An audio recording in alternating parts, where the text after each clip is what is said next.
کہ محرم کے آتے ہی جتنا ایکٹیو ہمارے محلے ہوتے ہیں سارے جگہ پر، ایک جگہ 51 دیگ کھچڑا بنا ہے، دوسری جگہ کمپٹیشن میں 100 دیگ کھچڑے بنائے، 51 دیگ 100 دیگ، ٹھیک ہے پکاؤ کھلاؤ، لیکن ایک بات میں آپ کو بتاؤں، کھلانا ثواب ہے، کس کو کھلانا؟ پیٹ بھرے ہوئے کو کھلانا؟ یہاں دیکھیں آج محرم کا یہ مہینہ چل رہا ہے، اس کو آپ میری تنقید نہ سمجھے اور نہ ہی میں کوئی گستاخ ہوں، میں مولا امام حسین رضی اللہ تعالیٰ عنہ کا پیدائشی شہدا ہوں، الحمدللہ ہمیں ہمارے گھروں سے یہ گٹھی میں پلائی ہوئی محبت ہے، لیکن محرم کے آتے ہی جتنا ایکٹیو ہمارے محلے ہوتے ہیں سارے جگہ پر، ایک جگہ 51 دیگ کھچڑا بنا ہے، دوسری جگہ کمپٹیشن میں 100 دیگ کھچڑے بنائے، 51 دیگ 100 دیگ، ٹھیک ہے پکاؤ کھلاؤ، لیکن ایک بات میں آپ کو بتاؤں، کھلانا ثواب ہے، کس کو کھلانا؟ پیٹ بھرے ہوئے کو کھلانا؟ یہاں تو حال یہ ہے جو خود گھر میں کھا کھا کر موٹے ہو چکے وہی کھچڑا کھانے بھی آ گئے۔ کوئی ایسا بندہ تو ہمیں نظر نہیں آیا جس کے گھر میں ایک روٹی بھی نہیں ملتی، اب وہ آ کر کے کھا گیا ہو تو اس کے لیے ثواب ہی ثواب ہے۔ غربان مساکین کو کھلانا بہت بڑا ثواب ہے۔ سرکار غوث پاک نے تو فرمایا میں نے ساری نیکیاں الٹ پلٹ کر دیکھ لیا، صرف 2 نیکیاں ایسی نظر آئی جو رحمان کو سب سے زیادہ محبوب ہیں، انہوں نے اپنے ملفوظات میں لکھ دیا ہے، فرماتے میں نے ساری نیکیاں چھان کر دیکھ لی، 2 نیکیاں جو سب سے زیادہ اللہ کو پسند ہے، ایک بھوکوں کو کھلانا، دوسرا ننگوں کو کپڑا پہنانا۔ لیکن یہ شرط بتائی کہ بھوکوں کو کھلانے کا مطلب یہ ہے کہ تو غربت اور افلاس کی وجہ سے کھا نہیں پاتا۔ میرے اس کہنے کا مطلب یہ نہیں ہے کہ امیر لوگ کھچڑا نہیں کھا سکتے، تبرک نہیں کھا سکتے، کھا سکتے ہیں، ہم بھی کھاتے ہیں، آپ بھی کھائیں، سارے لوگ کھائیں، لیکن میرے عزیزو ہمارا کل اثاثہ لا کر کے کیا انہی ساری چیزوں پر ہی خرچ کرنا ہے؟ امت کے لیے ایسے مسائل ہیں پورے محلے میں گھوم پھر کر کے ہم دیکھ لیں، ہمارے لیے ہمارے بچوں کے لیے کوئی ایسا کوچنگ سینٹر نہیں ملتا جہاں پر غریب بچوں کو پڑھا کر کے IAS یا IPS تک کی تعلیمات دی جا سکے، اس کے لیے کوئی سوچتا بھی نہیں، اور نہ ہی کوئی ایسا ادارہ ملتا ہے محلوں میں کہ بچہ ہمارا اسکول جاتا ہے کالج جاتا ہے تو ساتھ میں چل کر کے حافظ قرآن بھی بن جائے، ڈھونڈ کر کے نکالو، نہیں ملتے۔ ہماری لاکھوں کی ایک مشت رقم جو ہے صرف ہمارے ایک وقت کے کھانے میں چلی جاتی ہے، ایک وقت کے کھانے میں آپ کو یہ بات اس لیے عرض کر رہا ہوں، جب مسائل بہت زیادہ ہیں تو جو امپورٹنٹ مسئلہ ہے اس پر اپنی انرجی خرچ کرنا چاہیے، اس پر ڈسکس بھی ہو اور اس کے لیے عمل بھی ہو۔ اور ایک بات میں آپ کو بتاؤں، اسرائیل کی ایک پرائم منسٹر لیڈی رہ چکی ہے، اس کا ایک انٹرویو ایک پترکار نے، ایک صحافی نے لیا تھا، جس کو بعد میں چل کر کے کئی سالوں کے بعد لیک کیا گیا۔ اس نے انٹرویو میں جو پوچھا تھا اس لیڈی سے جو پرائم منسٹر تھی اسرائیل کی، کہا کہ آپ کی بہت بڑی مخالفت ہو رہی ہے کہ آپ ایک ایسی پالیسی پر عمل کر رہی ہیں جس سے پورا ملک جو ہے آپ کے ساتھ نہیں کھڑا ہے، پارلیمنٹ کے جتنے ممبر ہیں وہ آپ کے لیے اتفاق نہیں رکھتے، کیا بات ہے؟ کہا یہ وہ دور تھا جب اسرائیل میں کرائسس تھے، مال کی کمی تھی، لوگوں کے ہاں بزنس نہیں تھا، تجارت نہیں تھی اور جاب نہیں تھے، اس وقت جو پرائم منسٹر ہے وہ اسلحات کی ڈیل کر رہی تھی، ڈیفنس کے سامان اسلحے خرید رہی تھی اور اس پر سگنیچر ہو رہے تھے، ایگریمنٹ بن رہے تھے، تو پارلیمنٹ کے بہت سارے لوگ اس کی مخالفت کر رہے تھے، آج ضرورت کس بات کی ہے اور تم کیا کر رہی ہو؟ کھانا پانی ان کو نہیں مل رہا ہے، ان کو کھانے پانی کا انتظام کرواتے، نہ کہ تم جو ہے ڈیفنس کے ہتھیار خریدتی۔ اس خاتون نے کہا سب کی مخالفت جھیل لیا لیکن مجھے جو کرنا تھا میں کر گئی۔ اس پر اس اینکر نے پوچھا کہ آپ ایسا کام کیوں ضد پر کر رہی ہیں؟ سنو میرے عزیزو، وہ یہودن ہے، یہودی اسرائیل کی رہنے والی اور پرائم منسٹر وہ کہتی ہے میں یہ کام جو کر رہی ہوں اس کام میں میں انسپائر ہوں، بہت زیادہ متاثر ہوں تو پروفیٹ محمد صلی اللہ علیہ وسلم سے، مسلمانوں کے رسول محمد صلی اللہ علیہ وسلم سے۔ کہا وہ کیسے؟ کہا کہ انہوں نے زندگی میں جو اسلامک سلطنت اسٹیبلش کر دی مدینہ طیبہ میں، حالات ان کے بھی اس وقت ایسے تھے کہ ایک کھجور پر ان کے صحابہ پورا دن گزار لیتے تھے، گٹلی چوس کر کے رہ جاتے تھے، ایک پیالہ دودھ کا مل جاتا تو 10 لوگ پی لیتے تھے۔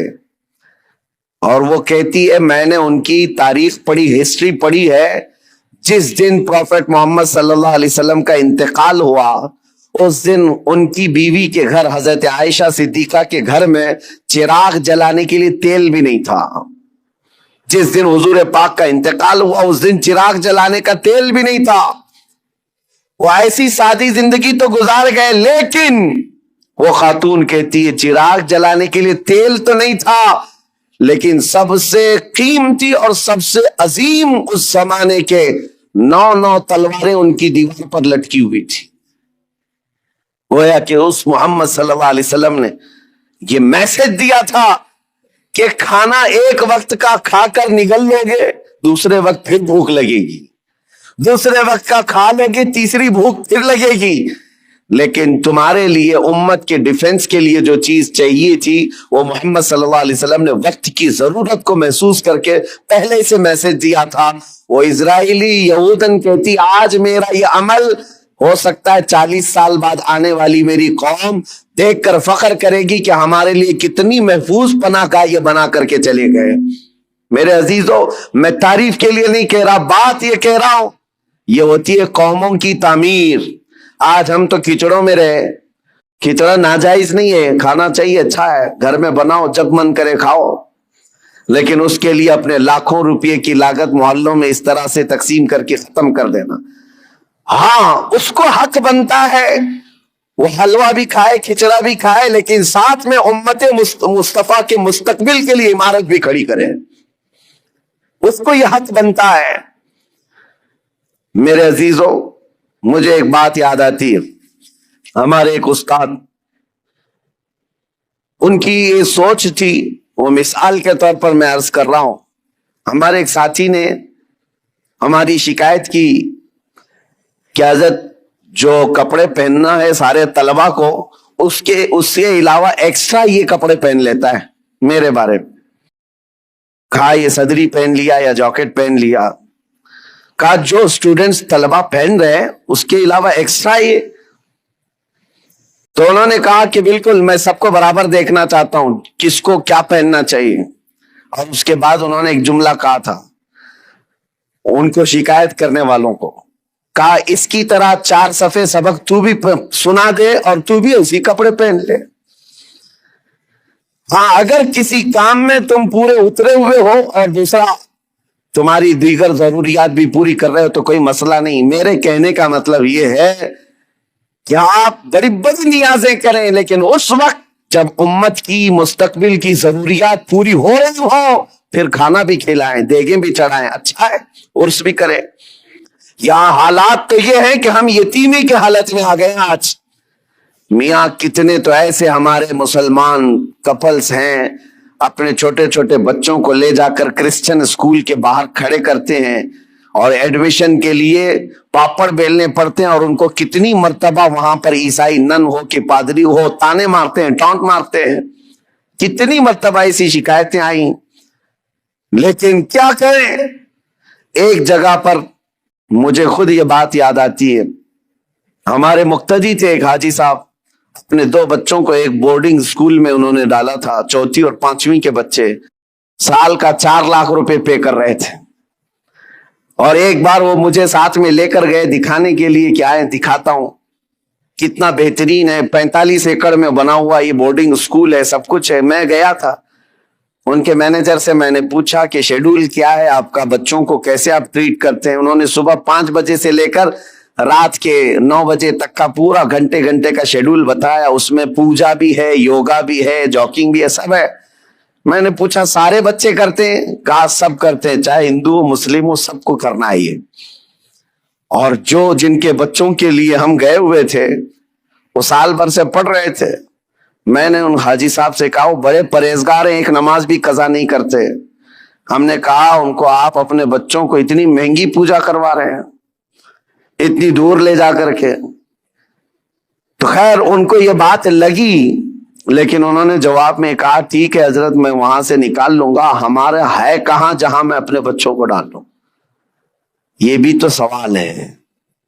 یہ بھی تو سوال ہے۔ ہم نے اپنے مستقبل، اپنے بچوں کے مستقبل کے لیے کوئی لایا عمل بنانا ہی چھوڑ دیا ہے۔ فکر کرو میرے عزیزو، آج ضرورت اس بات کی ہے۔ میں تو یہاں جب بھی آتا ہوں ہر بار آپ کے اراکین صدر صاحب بیٹھتے ہیں، اکثر یہی پلاننگ کرتے بھی رہتے ہیں کہ یہاں پر کچھ نہ کچھ کام ہونا چاہیے، لیکن یہ صرف پلاننگ میں ہی رہ گئے تو ہماری عمریں بھی پلاننگ میں چلی جائیں گی۔ کر جاؤ کچھ نہ کچھ، اس لیے کہ ہمارے بچوں کو جو پھل ملنے والے ہیں وہی انقلاب لائیں گے۔ اور الٹریسٹی اتنی بڑی ہوئی ہے، آپ جو دیکھ رہے ہیں نا ماحول کی خرابی، سر آ کر جو شکایت کرتے ہیں بچے نشہ خور ہو گئے، ماں باپ کے نافرمان، سب بہت کچھ ہے، لیکن سب کا علاج یہ ہے کہ ان کو علم دین اور علم دنیا سے روشناس کرائیں، اس لیے کہ علم تہذیب لاتا ہے، اخلاق لاتا ہے، اور علم نہ ہو تو جہالت کے پیٹ سے سب برائیاں جنم لیتی ہیں، ہر برائی وہ کر جاتا ہے جہالت میں۔ اور آج حالات ایسے ہیں کہ دوسری قومیں ہماری طرف دکھا کر کے یہ تانا مارتی ہیں۔ ابھی کل رات میں جس علاقے میں تھا لکھنؤ کے قریب، اور صبح لکھنؤ سے میں ابھی آ رہا ہوں، کہ پورا علاقہ مسلمانوں سے بھرا ہوا ہے، لیکن ایسا ہے کہ گاؤں میں جانے کے لیے کوئی کار بھی جا نہ سکے، اس طرح سے گڑھے بھرے ہوئے ہیں، اتنے گڑھے۔ اور پڑوس کے قریب میں چھوٹا سا گاؤں ہے نان مسلم، پکی سڑکیں، ساری چیزیں۔ اس پر بات کریں تو لوگ یہ کہتے ہیں یہ تعصب ہے حکومت کا، ان کے ہاں یہ سب ہو جاتا ہے، ہمارے ہاں نہیں ہوتا ہے۔ میرے عزیزو ہر جگہ ایسا نہیں ہوتا، بات صرف یہ ہے کہ تم نے جینے کا سلیقہ خود ہی بنا لیا ہے اپنے دماغ سے کہ ہمیں رہنا ایسی ہے۔ ہمارے محلوں میں، ہمارے گھروں کے سامنے کوڑا کرکٹ کا ڈھیر پڑا رہے، کسی کو فرق نہیں پڑتا، ہم نے تو خود ہی مائنڈ بنایا ہوا ہے۔ علم آئے گا تو اخلاق بھی لائے گا، تہذیب بھی لائے گا۔ آپ مدینہ طیبہ جا کر کے دیکھیں، آج بھی الحمدللہ دنیا کا سب سے حسین، ویسے عقیدتاً تو ہے ہی، لیکن ظاہراً بھی جا کر کے دیکھیں تو اس سے پاک و صاف شہر نہیں ملتا۔ یہ نبی پاک صلی اللہ تعالیٰ علیہ وسلم کی وراثت ہے جو ہمیں وہاں آج بھی نظر آتی ہے۔ ارے گلیوں میں چلو تو بھی خوشبو آتی ہے۔ یہ صرف عقیدت اور روحانیت کی بات نہیں کر رہا ہوں، انہوں نے خوشبو آرٹیفیشیل بھی بنا کر کے رکھی ہوئی ہے کہ کوئی گزرے تو اس کو یہاں کہیں مہکنا آنا چاہیے، کیونکہ مدینے آئے تو بندہ یہ اخلاق لے کر کے جائے کہ میرے نبی پاک صلی اللہ تعالیٰ علیہ وسلم صفائی کے لیے اور کس قدر اپنی امت کو پاک کرنے کی فکر رکھتے تھے۔ آج یہ سب مسائل پر ہمیں انرجی لگانے کی ضرورت ہے، لیکن ہم کن چیزوں پر پڑے ہوئے ہیں؟ ہم تو چھوٹی چھوٹی سی باتوں پر، ارے 2 گھڑے پانی اگر ہم کو نہ ملے تو ہم تو پینچے چڑھا کر کے جھگڑے پر آ گئے ہیں۔ ہم کو اگر چھوٹی سی زمین کا مسئلہ ہو تو ہم 25 سال بھی لڑنے کو تیار ہیں۔ یہ مسائل نہیں